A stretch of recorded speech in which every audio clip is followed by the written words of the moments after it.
Government job to singi yamna harau pau ma lakle mauti 7th pay commission ase loibagi time oiselakle 7 pay commission se 2026 asida loitori ni hairi ni masigi matungda 8 pay commission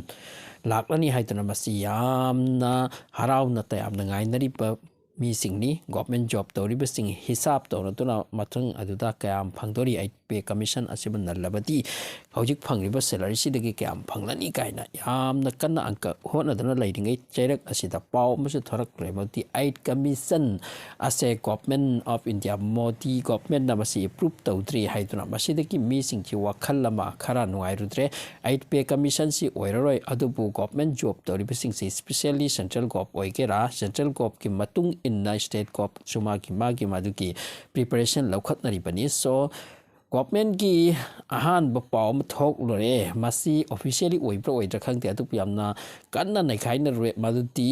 job toriba sing magi job ta makoina pangthok liba performance maki haisingba employee aduki matungina salary is hen gani kaina yamna kanna naina ba ma yaurure adupu masigi matungda ngarang numita se modi government ki spokesperson na phongdokre maduti 8 pay commission ama phambase pay commission ama phamlini maki tam adugi matungina 10 years ta adaki pay 8 pay commission asentile oiduna lerambani amasung masi puthor roidra kan khandringai cherak asita ngarang pauthora kremauti 8 pay commission ase phambada government ge approval leikre haituna hojik 8 pay commission ase laklani masigi matungda government job tawbasing di especially central gov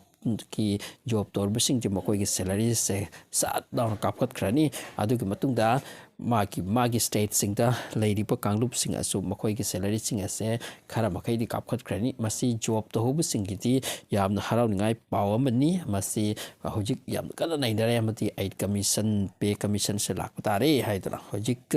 job to hobu sing masi gi harau baking am khai leinadre aduga salary se yam hengatna dorin sing kuntra phangam se sing ni phugi ai okay ba sing an khai phangtana sing humpung butra ki nak ya yokiba maduki system ne oidori se aduka poche so som tangkalak lani salary engalak pai se poche tangkalak ani job to the sing kinati mase khara